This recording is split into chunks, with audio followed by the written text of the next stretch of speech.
Assalamualaikum warahmatullahi wabarakatuh. Eh, Sebelumnya perkenalkan terlebih dahulu, nama saya Muhammad Septian Zamzani. Saya dari Prodi Sistem Informasi di kelas Sistem Informasi 403. Di sini saya akan mempresentasikan hasil dari eh, tugas saya di ujian akhir semester pada mata kuliah Keamanan Sistem Informasi. Nah, di sini saya akan menjawab beberapa pertanyaan yang telah diberikan oleh dosen saya ya. Oke, ini adalah pertanyaan yang diberikan pada saya. Jadi apa saja yang bisa diterapkan dalam pemanfaatan Internet of Things menggunakan NVIDIA Jetson Nano dalam ruang lingkup keamanan cyber atau cyber security. Juga jelas. Dan pertanyaan berikutnya, pertanyaan yang kedua yaitu jelaskan apa yang dimaksud dengan quantum computing, artificial intelligence, dan contoh perannya yang dapat diterapkan dalam keamanan cyber di Indonesia. Oke, sebelum menjawab pertanyaan-pertanyaan tersebut, saya ingin sedikit kita tahu lebih dalam lagi apa itu Internet of Things. Jadi Internet of Things atau biasa kita sebut IoT ini adalah sebuah konsep di mana objek fisik atau perangkat di sekitar kita ya, perangkat yang terlihat yang tampak itu akan terhubung dengan satu sama lain. Mereka akan saling berkomunikasi melalui sebuah jaringan internet. Nah, itu dasar di balik IoT ini adalah memberikan kemampuan supaya apa? Pada objek untuk mereka mengumpulkan data dan saling bertukaran data sehingga tanpa ada campur tangannya atau interaksi langsung oleh manusia. Jadi mereka bisa melakukan dengan sendirinya atau mandiri ya. Dan kemudian nanti perangkat-perangkat yang terhubung dapat mencakup berbagai hal seperti perangkat elektronik, kendaraan, perangkat rumah tangga, dan sistem keamanan.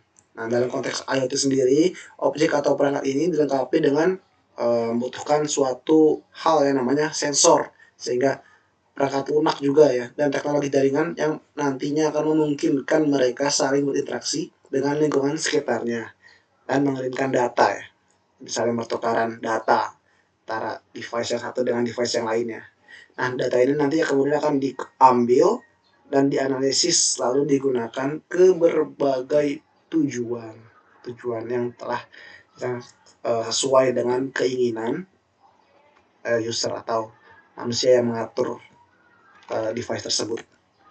Nah, pemanfaatan Internet of Things menggunakan NVIDIA Jetson Nano untuk keamanan cyber. Di sini saya cari beberapa referensi ya, beberapa hal ya. Jadi apa itu Jetson Nano NVIDIA? Jadi NVIDIA Jetson Nano Developer Kit ini adalah suatu pengembangan artificial intelligence yang dapat digunakan untuk menjalankan berbagai beban AI modern dengan performa yang mengagumkan. Nah, dengan NVIDIA Jetson Nano Developer Kit ini, sekarang para pengembang sudah dapat menjalankan framework dan model AI untuk aplikasi pengenalan gambar, bahkan pendeteksian objek, segmentasi, pengenalan suara, dan masih banyak lagi. NVIDIA Jetson Nano Developer ini ditenagai oleh suatu micro USB dan dibekali banyak pin input dan output. Pin input dan output yang berlimpah ini nanti akan memudahkan pengembang dalam menghubungkan berbagai sensor untuk keperluan mengembangkan aplikasi AI. Nah, di sini contoh-contoh penerapan atau pemanfaatan Jetson Nano NVIDIA. Dan yang pertama yaitu analisis malware. Ini kita dalam konteks cyber security ya, salah satunya ya. Yang pertama yaitu analisis malware berbasis AI dengan NVIDIA Jetson Nano. Seperti apa? Caranya adalah deskripsi sistem tersebut adalah pada dasarnya ya analisis malware ini berbasis AI yang dijalankan dengan NVIDIA Jetson Nano nanti akan menggunakan sebuah algoritma pembelajaran mesin dan deep learning. Proses untuk mendeteksi, menganalisis, dan merespon ancaman malware. Nah, Jetson Nano ini merupakan suatu perangkat target AI ya, sehingga pada sistem yang menggunakan perangkat dapat memproses data di sisi lokasi dan merespon kembali tanpa perlu data yang dedikasi ke pusat data. Nah, pengaplikasian keamanan cyber di NVIDIA Jetson Nano dapat menggunakan fiturnya untuk menganalisis suatu malware. Kenapa? Karena di dalam device ini sudah ada perangkat atau support system yang dapat mengatasi hal tersebut. Nah, sistem ini memiliki deteksi malware real time yang memungkinkan Jetson Nano mengenali ancaman sesuai dengan pola dan karakteristik yang dipelajari dari model AI. Nah, analisis file dan aplikasi ini nanti akan memberikan perangkat untuk memindai dan menganalisis kode dengan cepat sehingga ketahuan apabila ada celah yang bisa dimasuki oleh si malware itu. Nah, nanti secara otomatis sistem akan mengkarantina dan mengisolasi filenya dan menghentikan penyebaran malware tersebut.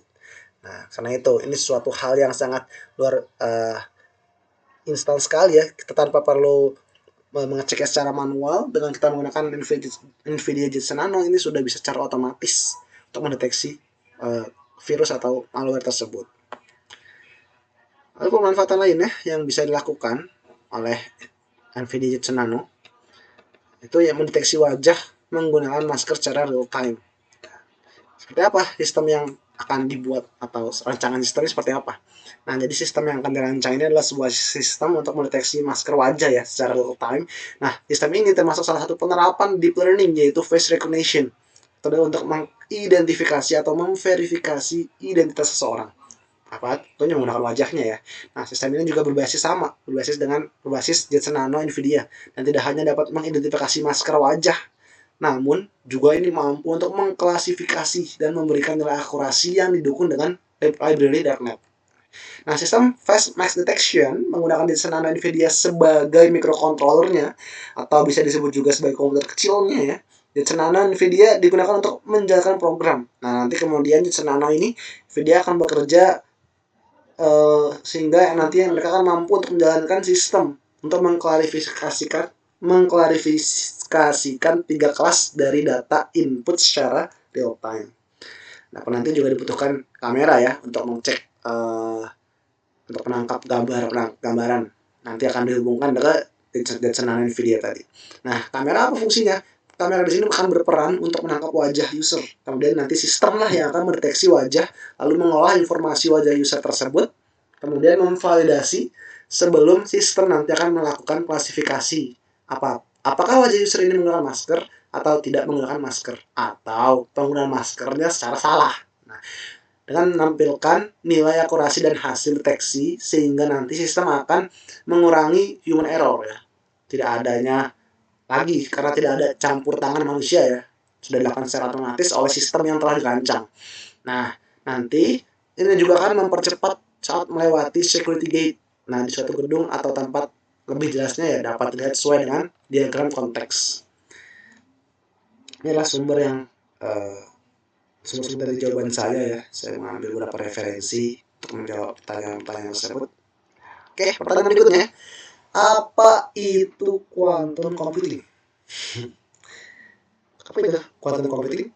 Nah, jadi quantum computing ini adalah sebuah jenis komputasi yang menggunakan fenomena mekanika kuantum seperti superposisi, interferensi, dan ketertarikan. Quantum komputer adalah perangkat yang dapat melakukan komputasi kuantum. Nah, sebuah komputer yang dalam hitungan detik dia dapat mengatasi masalah rumit yang jauh melampaui kemampuan superkomputer tercanggih sekalipun. Ini adalah quantum computing. Quantum komputer. Jadi quantum computing merupakan satu terobosan terbesar dalam dunia teknologi komputasi modern, yang mana gabungan antara ilmu komputer, fisika, dan juga matematika, sehingga akan memungkinkan penggunaan mekanika kuantum untuk memecahkan masalah kompleks dengan efisiensi yang jauh lebih tinggi dibandingkan komputer klasik lainnya. Punya suatu hal yang sangat besar, perkembangan yang besar sekali ya dengan munculnya quantum computing. Akan sangat terasa perbedaan zamannya, semuanya akan menjadi semakin lebih mudah lagi karena kemampuan dari quantum computing ini. Lalu apa manfaat dari hal-hal manfaat quantum computing ini? Pertama, itu di sini dengan kita menggunakan quantum computing, perhitungan data akan menjadi lebih cepat karena quantum computing itu memiliki potensi untuk memecahkan masalah tertentu yang jauh lebih cepat daripada komputer-komputer klasik lainnya. Tentunya penggunaan cepat ini dia sangat bermanfaat sekali di bidang yang melibatkan perhitungan yang rumit, apalagi kalau kita sudah menjumpai ribuan data bahkan sampai puluhan juta data, tentunya membutuhkan kecepatan itu yang cepat. Nah, dengan quantum computing hal tersebut bisa kita atasi. tidak perlu membutuhkan waktu yang lama untuk membaca data tersebut. Nah, termasuk sini juga ya merupakan perhitungan yang rumit juga seperti pengoptimalan, kriptografi, dan simulasi. Dan juga di sini juga dapat meningkatkan analisis data dan machine learning. Dari quantum computing juga dapat memungkinkan analisis data dan machine learning yang jauh lebih canggih karena ia memiliki potensi untuk menangani kumpulan data yang lebih besar dan meningkatkan pengenalan pola sehingga menghasilkan prediksi dan wawasan yang lebih akurat.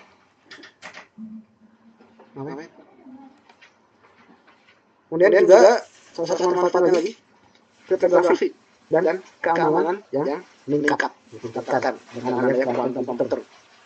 Nah, kuantum komputer dapat memecahkan algoritma inskripsi kelas tertentu. Kemudian kriptografi kuantum nanti akan menawarkan metode baru untuk komunikasi yang aman seperti distribusi kunci kuantum yang nanti akan memanfaatkan prinsip mekanika kuantum untuk menyediakan kunci inskripsi yang aman. Dan yang terakhir, optimasi yang ditingkatkan.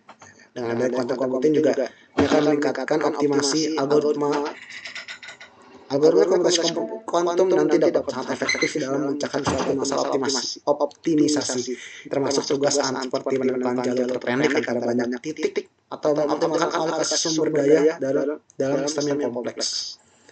Lalu apa perannya? Peran quantum computing AI dalam cyber security ini tentunya dengan kemampuan quantum computing yang sudah sangat super sekali mengalahkan komputer pada zamannya saat ini akan sangat bermanfaat sekali apabila kita menggunakannya dalam masalah cyber security. Nah, peran quantum computing AI dalam perlindungan data contohnya ya. Jadi ini salah satu peran penting quantum AI dalam privasi online. Ini adalah kemampuannya untuk menginskripsi data. Di metode inskripsi tradisional itu masih rentan terhadap serangan brute force, di mana kertas itu secara otomatis mencoba semua kemungkinan kombinasi. Nah, sedangkan nanti inskripsi kuantum ini akan memanfaatkan distribusi kunci kuantum. Untuk apa? Itu untuk membuat kunci inskripsi yang tidak dapat dipecahkan, sehingga akan semakin aman pada datanya. Kita akan semakin yakin.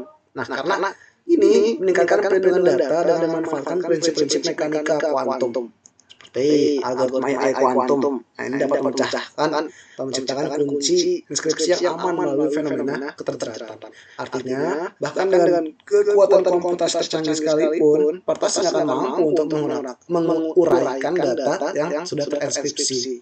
Nah, selain itu, quantum AI dapat membantu mendeteksi dan mencegah akses tidak sah terhadap informasi sensitif dengan analisa pola jaringan. Algoritma ini juga algoritma kuantum AI juga memiliki kemampuan untuk mendeteksi dan mengambil langkah-langkah yang dapat ditindaklanjuti untuk memitigasi resiko. Meningkatkan privasi dan quantum AI juga termasuk satu perannya ya. Jadi bisa meningkatkan privasi. Algoritma AI kuantum dapat digunakan untuk menganonimkan data dengan menghapus informasi identitas pribadi sambil tetap mempertahankan kegunaan data secara keseluruhan. Nah, hal ini memungkinkan organisasi memanfaatkan kekuatan dari big data untuk mendapatkan wawasan dan pengambilan keputusan tanpa mengorbankan privasi. Nah, selain itu, quantum AI ini juga nanti akan memberi individu kontrol yang besar atas privasi mereka. Dengan menggunakan alat-alatnya, individu dapat melacak dan mengelola jejak digital mereka. Ini tentunya akan memastikan informasi pribadi mereka itu hanya diberikan sesuai dengan ketentuan mereka. Tidak sampai menyebarluas ke orang-orang yang tidak mereka inginkan. Nah, alat ini nanti akan menawarkan pemberitahuan real time setiap kali data pribadi diakses atau dibagikan. Jadi ketika ada seorang masuk akses datanya, nanti akan muncul dalam smartphone mereka. Nah, nanti itu akan memberikan individu kemampuan untuk membuat keputusan yang tepat mengenai privasi mereka. Kesimpulannya, titik temu antara quantum AI dan privasi online ini akan membuka banyak kemungkinan, mulai dari inskripsi data, tingkat lanjut, hingga algoritma yang nanti akan meningkatkan privasi. Quantum AI menawarkan pendekatan holistik untuk melindungi informasi sensitif dan memberdayakan individu. Nah, itu. Nah, ini ada beberapa source atau sumber referensi yang saya dapatkan. Ya, cukup. Terima kasih kepada semuanya, para teman-teman dan terhormat Bapak Azam yang telah mengajarkan saya selama ini. Mungkin itu saja untuk saat ini yang bisa saya presentasikan pada kesempatan kali ini. Masih banyak kurangnya, saya mohon bimbingannya kepada teman-teman semua. Berwajah Saya mohon maaf. Cukup sekian saya akhiri. Wassalamualaikum warahmatullahi wabarakatuh.